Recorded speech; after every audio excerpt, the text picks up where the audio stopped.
Hello, Arvind Jyotsubhane. Good afternoon to Espanol, South Africa.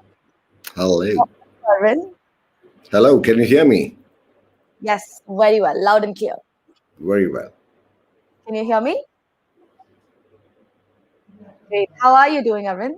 And how is I'm Espanol, exceptional South as Africa usual, going? Shika. It's a good life, good people, doing a lot of good work. So it's pretty cool. Yeah. That's good. So for those of all you don't know, I'm sure everyone does know, but still for those of you who have just logged in, this is panel number 4 who are going to be talking about all about food and beverages. I mean, who doesn't love food, right? So this is Arvind Jyotsubhane for you guys, the managing director of Zero in Management Private Limited, chairman and CEO, Team I, the Entertainment and Media Institute, also member of the PRCI and BNI, secretary of KEMA, which is the Karnataka Event Management Association, and proud owner of various event intellectual properties, naming a few like Driven, which is an all-women's rally, DJ Amathon, Ultimate Corporate League, and none other than Espousal Online. So thank you so much, Arun, for being here. I mean, definitely glad to have you here, but thank you for taking out the time and being a part of this panel. And this is all yours while the panelists join in. Thank you so much, Shikanata, and you are the best. I don't know whether I told you that before, but yeah, there you go. Thank you so much. And there's Johan. Hi, Johan. And How hi, how are you? Susan. Good morning. Superb, superb. A good morning and a good afternoon and a good evening and a very good late evening to a lot of people who have tuned in just now from all over the world. We have some very, very interesting people over here on the panel today, and we are going to talk about something that I love from the bottom of my heart. We're talking about food, and we're going to talk about wine, right? So this is going to be really, really nice. I hope you guys are just as excited as I am. So I'm going to quickly hand this over to the lady first, and then we'll come back to Johan. And then we're going to firstly quickly get a quick round of introductions, maybe about a minute each, and then we'll move into the panel right away. So let's start with you, Siobhan. Hi, good day. My name's Siobhan. I've been working with Anthony Rupert Wines for the last 10 years and been in the liquor industry for the last 25. So it's been an exciting adventure working on amazing international and local champagnes, spirits, wines, and interesting times, obviously in South Africa with COVID and how we've had to adapt and change what we do. But it's always amazing working with great brands, and the industry obviously leads us to working with amazing people within the food industry and well as the creative side too with events, which is dynamic and exciting. So yeah, it's nice to be here. Thank you for having me. Thank you so much for being here. I mean, the kind of experience that you come with, I'm really looking forward to the next 30 to 40 minutes. Let's quickly move on to Susan Gray. Good morning. Morning, Susan. Hi, good morning. I'm, as you can hear, Susan Gregg, and I live in Johannesburg, and I have been a chef for the last 20 years. And I've been teaching, doing cooking lessons. And in the last 2 years, just pre-COVID, I started with a friend of mine, Kathy Joyner, doing events. And we are loving doing lockdown events, COVID-friendly, small, intimate weddings. And I've got a wonderful venue in Johannesburg called Beechwood Gardens. So we have been experimenting with small, curated, stylish, classy events, and we've been having the most wonderful journey. Superb. Thank you and welcome, Susan. Thank you for being here today. We're going to quickly move on to Johan Harley from Gem Catering. Good morning, everybody. Yeah, Johan Harley. I'm the owner of Gem Catering. Yes, we run multiple events, and as everybody was saying, Susan is correctly right. COVID has made us relook at how we run life. Weddings, everything is very intimate, very small. It gives us a lot of time to play around and do a lot more events than what we normally would do, because all our big sporting events has all come to a complete halt. So we can focus on the brides at the moment and spend some serious time on making sure we got good food and hopefully good wine, depending on what they want to do for these events. So yeah, looking forward to a nice chat. Warm welcome again, Johan. And I'm sorry if I'm going to pronounce some of your names wrong, but please do bear with me. Yeah. So on that note, yes, we are talking about COVID. And actually, frankly, I don't know whether I can say this on this open discussion, but I'm just loving it. I'm just loving every moment of what we're going through. And, the world has come as one. And that's the beauty, you can't say, hey, mine is a bad country where I live, South Africa, or be it India, where I am. And, the rest of the world is all right. We are all in the same boat. And that is what I love about COVID. It has brought all of us so much together, right? But let's talk about food, yeah? And we'll take this up in no particular order, okay? So COVID has played havoc, okay? The size of weddings have come down. Have breakfast weddings started happening simply because I think that's a right route to take right now. Do more breakfast weddings. But let's talk about the size of weddings and how COVID has affected the size of weddings. We'll go in the same order as we started the intros so that we can quickly take a minute or two each, and then we can have a discussion on the same. Sure. From our side, it's been obviously quite interesting with alcohol in South Africa. So it's a difficult one to comment on in the sense that weddings have definitely changed. I think times of weddings have changed. You talk about having breakfast weddings. I think there's definitely been some sort of uptake on that. Obviously, wine is a little bit challenging in the sense that I think the bubbly and the champagne market has grown for your weddings in the morning with kind of brunches as such. But we have had a lockdown where we haven't been able to sell alcohol at all. So I think we've had to improvise and be creative in what your definition is of what you're serving. But it's been exciting. I think a lot of guys are looking to be eco-friendly, the sustainability behind it and supporting local, which has been exciting. So we've definitely, I think, seen a bit of an uptake with our Method Cup Classics that we have in South Africa versus your French champagnes. Although having smaller, more intimate weddings had presented opportunities for guys who want to have the French champagne there as such. So I think it's very dependent on what the customers are looking for, the size of their budgets, that kind of thing. But I think champagne in general and South African Method Cup Classics has definitely seen a nice increase in uptake. We always use it as a celebration. It's usually used for toasting.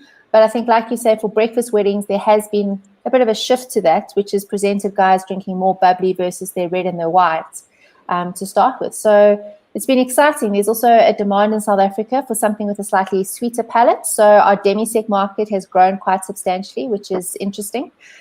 So it's just presented a new way of looking at things and trying to be creative.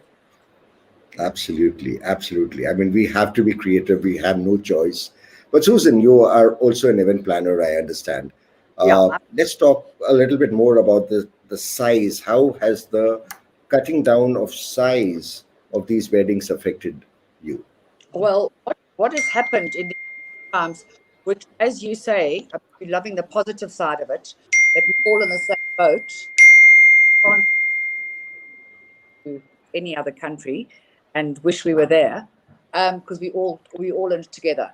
And I think what the effect of COVID has had is obviously an effect on numbers. We have had a couple of weddings where people are COVID tested as they come in. So the numbers are generally under 100 people, which for a wedding is small. For any societal wedding, 100 is small.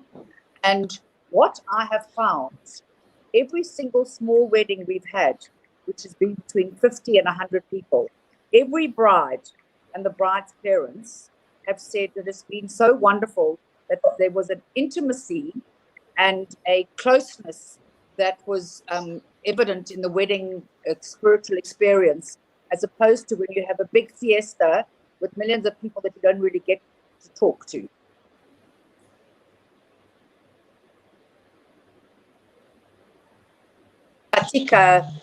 Type of experience in weddings, which I think is a very positive mood. You don't make as much money as wedding planners, but it also doesn't cost you as much money as the father of the bride. So it's a double whammy. True that. Double whammy, yes. But Susan, we are losing you in terms of your voice. We're losing you and you're coming on and off. Maybe you need to plug in your earphones or take it up from there. Okay. Yeah. All right. Yeah. So just have a look at that while we move over to Johan, and I'm sure I pronounced that right this time. So Johan is now going to tell us his perspective. All right. Yeah. So we've definitely have seen a drastic decline in the numbers. We've seen two sides to the story. So what we call old brides is brides that's actually booked in 2018, 2019, and everything had to be postponed. And they steer away from the breakfast. They don't want to do the breakfast. They still want to do the actual wedding that they planned for. But they, it's hard to adjust their minds because they had the plan of the big wedding, the big fiesta, the big party, and now suddenly their numbers has dropped and they just want to almost get it done. Your newer couples that's actually got engaged, we would say during lockdown, they now are planning for 50 or 80 people and they have budget according to that. So that makes it easier to work on. So we've seen a big split in the functions where you have the old and the new. And breakfast weddings for us, we look after 3 or 4 different wedding venues as exclusive caterers. Breakfast weddings has not picked up for us on that side because the guys still want to have the fun side to it, which you don't have when you do a breakfast wedding. So we see evening functions, brides, the new brides, try and keep their times earlier so that they can have the fun in the evening.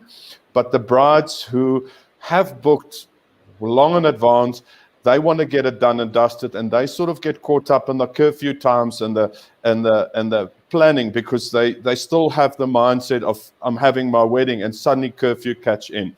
So that's where we're sitting at the moment, that we're struggling to convince the old brides to adapt to the COVID regulations. The new brides, no problem. They experience it, they live with it, and they have their bookings and they actually start earlier and they have the good fun. It's to try and persuade them to have fun with 50 or 60 people, and that's not always easy. We do a lot of traditional weddings, and traditionally 300-500 people is a wedding.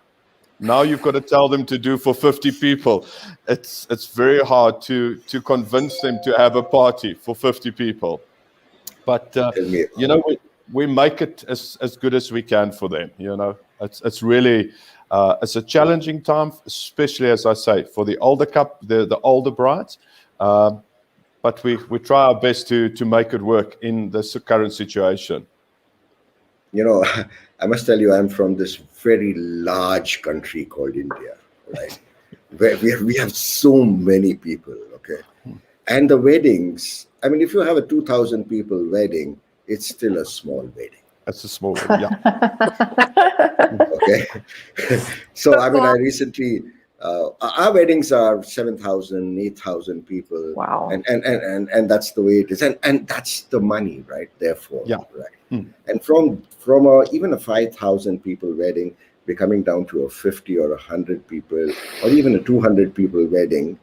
I mean, how does it work for catering people like yourselves and event and wedding planners like myself?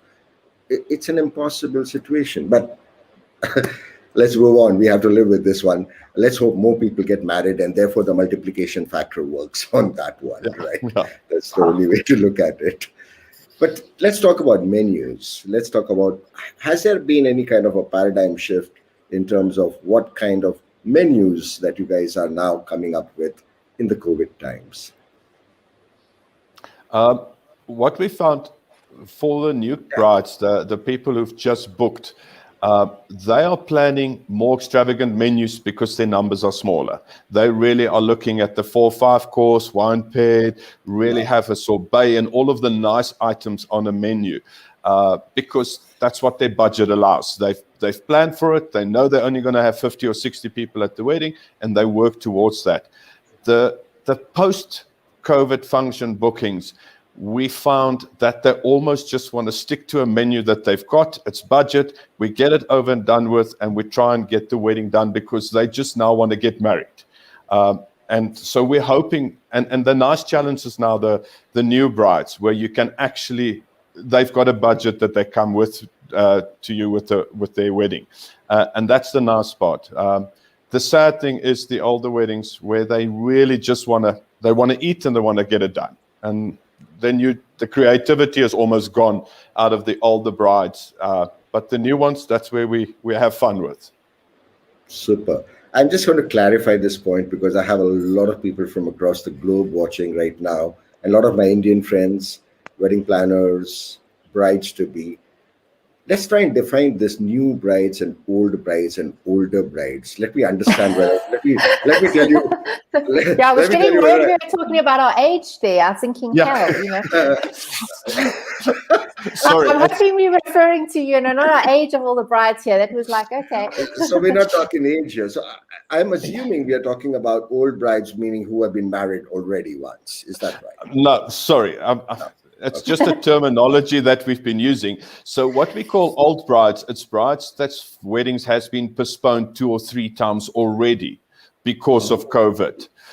So they've pre-booked already in 2018-19 for the 2020 wedding season, and their wedding has been cancelled or pushed out 2 or 3 times already. We call them our old brides. Our new brides is anybody that has just got engaged and they are booking their weddings now for the first time.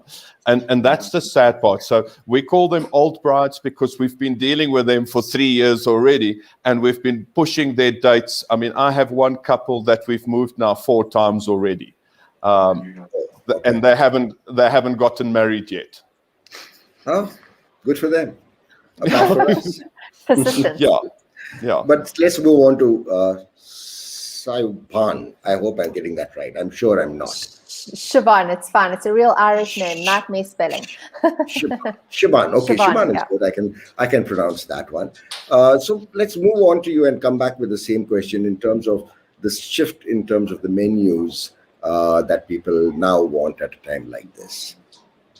So what we found with a lot of the clients that we deal with is that I feel like your younger generation of bride at the moment, a lot of them are having to carry a lot more of the costs for the weddings as such, than the people that we've been dealing with directly. Obviously, as a wine farm in South Africa, how it works for us is we kind of engage with the event organizer or wedding planner or the venue.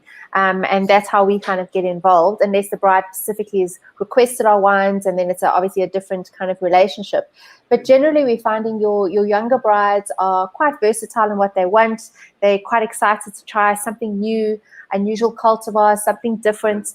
We have a wonderful range of products, one being called our Protea brand, which is quite dynamic in the sense of the packaging of our product. So the brides are kind of engaging with the fact that it's a great quality wine at a good price that has beautiful packaging that looks really attractive on the table. And then we obviously have some brides that are maybe a little bit more mature in what they want to do and are quite set in their ways. And like you say, wanting something a little bit more traditional and are very like the wine pairing. So they're wanting really top-end exclusive wines. Like we have our Anthony Rupert Optima range, which is a beautiful Bordeaux blend. So they're wanting something with a little bit more kind of heritage as such behind the brands. It's kind of well recognized or world-renowned. So yeah, it really is dependent on kind of the bride's approach to the wedding. If she's looking for something fun and interesting, and also depending on the amount of people they want, I think also dictates on where people are going to go with their selection of the products that they have. So we kind of fit in, I think, suppose, along with the food guys on where the bride or the groom actually wants to go with it. So yeah, it is very much dependent on personal preference. Fantastic. I'm going to take this question to Susan, but I'm going to twist it around a bit, and let's take an extension of this, which is now we have established that the numbers are down. We have established that people are willing to have some fun and experiment with new menus during this time. But the question here, Susan, is that are people going to be spending the same money or a lot more money on a 50 people wedding as against a 200 or 500 as in your country? Are they willing to put in that kind of budget? Well, to be honest with you, up until now, well, certainly during COVID times, we've only been doing budget weddings where there is X amount, and we've got to do everything in that amount, from the tent to the alcohol, to the table decor, to the floral decor, to the food, to the waitering staff. So to be honest with you, I do think that the economy has impacted on the man in the street. rich people will never be affected by COVID, so we're not talking about them because they can always have extravagant weddings. But I'm talking about the general man in the street. I definitely think that COVID has impacted. And what I've also found very surprising, because I'm an older generation, and in my generation, our parents always paid for our weddings, is that I've definitely perceived in the last 3 or 4 weddings we've done that the children themselves are footing not all the bill, but certainly a lot of it. So I also think that COVID has had an effect on everybody's finances, and people are a little bit more cautious about spending a lot of money on a one-day event. They want maximum impact for minimum input. So that's where me and my partner come in. We curate a wedding. It looks like it cost millions, but it actually costs pennies. So that's what we've been doing, and I always do quite casual food for my weddings. I don't do wine pairings or anything like that. I'm a complete pleb when it comes to wine. The clients themselves do their own alcohol, and they order it themselves, and they order wines of their choice or champagnes of their choice. And some clients are more discerning than others, and other people just want a red and a white and a champagne. They actually don't care where it comes from or what it is. I definitely think that COVID has economically impacted on the financial input of weddings. I really do. It has, for sure, Susan, and we all agree with that one. The cash flow, as we term it, is down to 1/10 of what it was maybe way back in Jan of 2020. Yeah. I mean, yeah, the number of weddings that got postponed, and some of them even have got cancelled. So because people have just decided to go to get a court marriage done and then do what they have to do. So things have really moved. But let's move on, Susan, and let's quickly come back to you and tell me, does food fail? Have you had any such experiences where food has failed, something has gone dramatically wrong? In my functions? It actually has once. Yeah, I'm sure all of us have a story on this one. But it wasn't entirely my fault, which is a good thing. It never is. What happened was that because I conduct my catering at my venue, which is in Johannesburg, all my weddings are outdoor weddings, which are COVID friendly, hopefully lots of fresh air around. And the bride get married in my garden as well. They have a little canopy or a little floral arch or whatever, and the priest or the minister comes there and marries them. And then they have photographs. And every bride, until I've got now clever to the event, tend to underestimate photograph times. So they get married, perfect, half an hour done. And then there's photographs for the retinue and the bride and the groom and the parents. And it takes hours and hours. And one wedding, it was going to be a brunch. So I did a brunch menu with quiches and, a brunch menu, fruits and parfaits and with oats and all that. And they landed up eating at 2, which is definitely lunchtime. So my menu was completely inappropriate for the time that we were eating. And because it's hot in South Africa, all my rocket and my basil leaves were looking extremely tired and very flaccid. So that was one of my failures. So now I know that photographs are a big part of a wedding. Obviously, it's your memories for life. And we've got to take that into account when planning the menu. Yes, these photographs actually, they create a lot of mess in the entire flow of the event, because yes.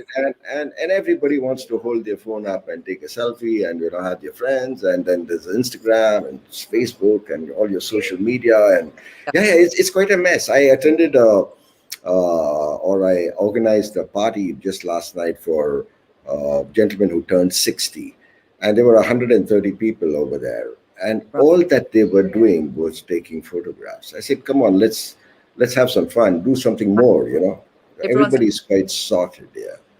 Yes, again, I cannot pronounce it, but let's move on to the lady and ask her one more time. Talk to us about somewhere where the food has failed, Shubha. Well, it's from a wine side. As long as there's wine flowing, it generally keeps the party going. So that's the one positive about what we do. We can't get it too wrong. As long as the wine is chilled, the bubbly's on us. There's someone to open the wine. We generally keep everybody happy. I think the only thing that comes into a bit of a concern is, like Susan was saying, is that when the food is slightly delayed and the photographs are taking long and the bubbly is flowing and the wine is starting to get going. Yeah, we've had a few instances where a few guys have maybe fallen a slight bit backwards into some water features and down a few hills. And a couple of bridesmaids had one too many glasses of bubbly actually before going into the church and stumbling over a few steps. You know what it's like. Everyone has to have a little bit of bubbles before they walk down the aisle or something like that. So it's always entertaining. But I think that the wine and champagne can set the mood and keep everybody happy while the photographs are going. But I think it's getting those canapes going around that sometimes are also maybe slightly underestimated in the situation. So, like you say, photographs taking an hour is still, we can live with that. It's when they start taking 3 or 4 hours with canapes running dry. Or sometimes we've actually had a case where the guys don't consider things like that. So it's, we'll get to the food later and we'll just serve some bubbly or wine, but that just keeps going and going. And with no food, it becomes interesting situations. So it's never dull. But to me, as long as you're drinking good wine and good bubbly, it's okay. You cannot go wrong with wine and bubbly. and for where I come from, it's more the scotch and the gin and the tonic and a little more hard liquor. Yeah. Yes, Johan, sir. Sorry. No, it's been interesting. I found with a lot of the weddings that we have been involved with and events in general, there's been a huge trend in our country and I'm sure worldwide with gin. So guys are getting creative with gin. So they have a gin bar and a bubbly bar and a wine bar. So it's been entertaining. It's created a bit of competition within the industry we have. But we move with the times and it's changes and that's what people are looking for. So yeah. Absolutely. I mean, I reiterate that you cannot go wrong with wine or liquor. So it has to work. Yeah, it works. Yes, Johan, tell us an experience where you as a chef, I'm sure you have lots of these stories. Yeah, I've got too many, but let's not go into detail. But let's get one of them. Yeah. Okay, so we did a traditional wedding a month or so ago where our lockdown was still, I think our curfew was 10 o'clock. And the speeches was as our big thing in traditional weddings. And that can go on and on and on. We were supposed to serve dinner at 6:30. So we were asked to have food ready for service at 6:30. We eventually served main course at 9:30, dessert at quarter to 10, and we closed the venue at 10 o'clock. So in half an hour, we fed everybody's mains and dessert, which was 3 hours late, and from a chef's point of view, there comes a time when you say, all right, well, now the food is what it is. You eat and you're happy with how it looks, because I cannot make it any better after 3 hours waiting for you. So, I mean, that's a nice story, but I'm not going to go into detail on the other stories. Let's keep it at this one. So okay. It's the timeline. And I do think that's our biggest concern. And I think most of us, photographs and speeches, photographs definitely a big issue. It pushes canapes out. It pushes starters out. People forget the bride wants to social. We had a wedding where the photographs also took 4 hours and the bride was so happy. She did a personal photo shoot and the rest of the guests were hungry and thirsty, and as you say, the wine flows and everybody is very happy by the time starter starts. But it is the speeches for us, especially if we do a plated main course, where you sort of under huge pressures of producing food. I mean, you're known for your food, especially as a caterer. You're not known for your wedding planning or anything. You're purely known for your food. And if a couple pushes your hours out by 2 or 3 hours for a main course, you work hard to produce good food so you keep your reputation intact, and that's quite a difficult one, especially on these circumstances. So, yeah, fun and games. But going back to you, Johan, is let's talk about. I believe that there are two kinds of people. Either you're a foodie or you're not, and either you enjoy your food and therefore you will want to serve, really get deep into the the menu, the recipes, and what's going to be served, or you're okay. I mean, let's just leave it to Johan. Johan, I got 100 people. Just take care of it, buddy, and tell me how much, right? So what is the kind of person that you deal with more? Like in South Africa, are there more people who are specific about what they want to eat or what they want to serve? It's very difficult. If we do our private weddings, so we've got a big client base, one where we do specific catering for weddings at venues, and they sort of dictate to us how they want the menus to run. But then we've got our private events where clients will approach us and say, Johan, listen, budget is not the issue. I want to talk food and I want to talk wine. And that's the fun part, because if people come to you in that way and they really want to experience the food, and the food is the part where they can actually bring their guests together. I mean, that's the one item where the guests are actually involved in a wedding. You know, the bride has the dress, the venue looks pretty for the bride, but the food is where the guest actually shares into the moment. And the fun brides is the ones that comes to our offices and say, guys, all right, make it work for me. And that's when we can really then incorporate the wine. We sit with wine farms, we design a menu according to the wine. I must say one of our biggest events we've ever had is we had a client that says, Johan, the budget is not the issue. I want to make it Michelin star. We ended up having a 21-course dinner for him. With wine and everything. And that's the fun part. You get those. It's not often that you get them these days. You get them more at private functions as what you would get them in weddings. I think weddings has got a trend where people rather want to have an overall budget and make it fit into the budget. So you sort of budget constraint on weddings. It is the nice private events, the small private functions at someone's house. We've done a few small weddings, 20 people at someone's house, where they say, go for it. And that's the fun part as a chef. You get time to play with food, pair them with wine, really involved all the guests in the menu. And that's a good part for me. I'm sure. You know, when I was first told to moderate this session, and they told me it's going to be 30, 35 minutes, I said, when we're going to talk about food, we need a couple of hours at least. We're going to be running out of time. Sorry, we're going to be running out of time soon. So I'm going to quickly turn around a few things. And Shubhan, tell us, how does corkage work? How does? Corkage? How do you pronounce corkage? it? The corkage, yeah. Yeah.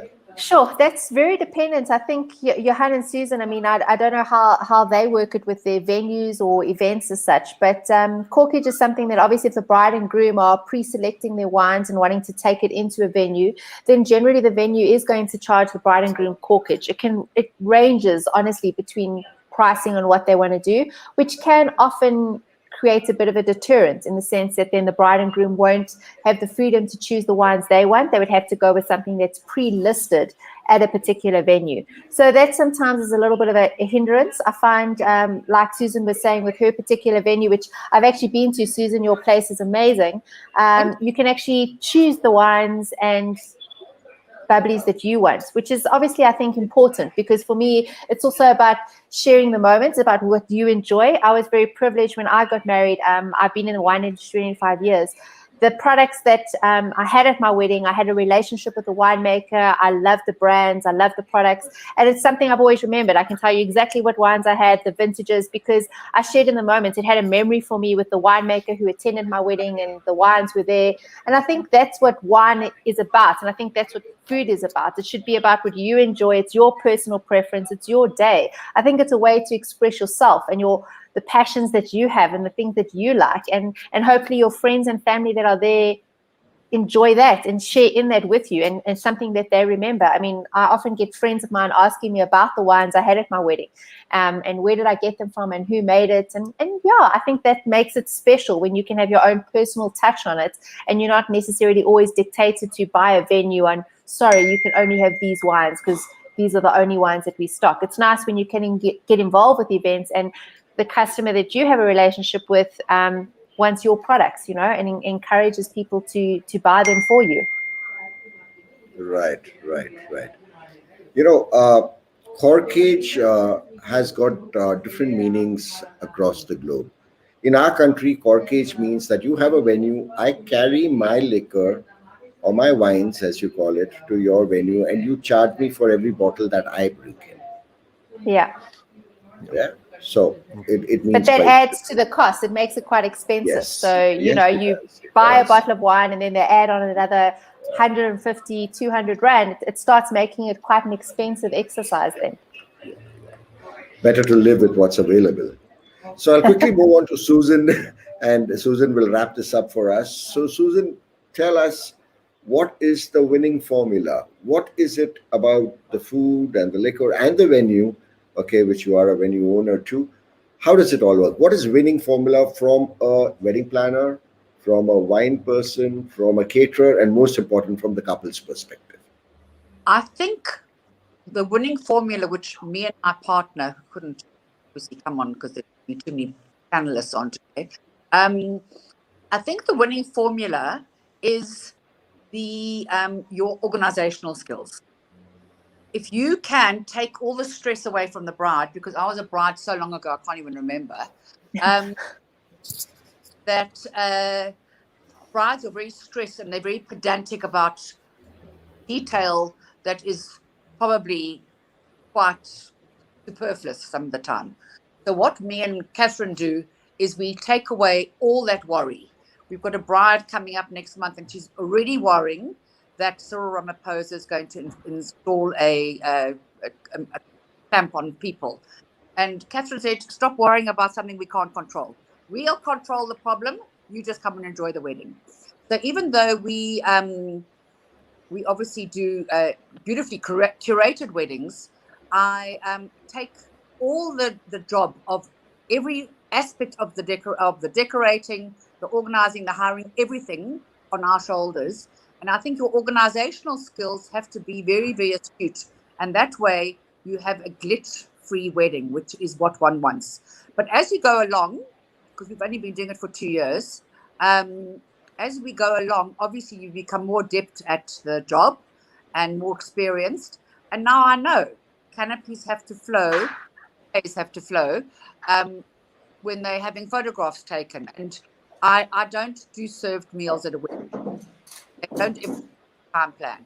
So you go along. So I think that experience is a major contributing value to being a good event organizer, and being hyper efficient, which I think most organizers are, in fact.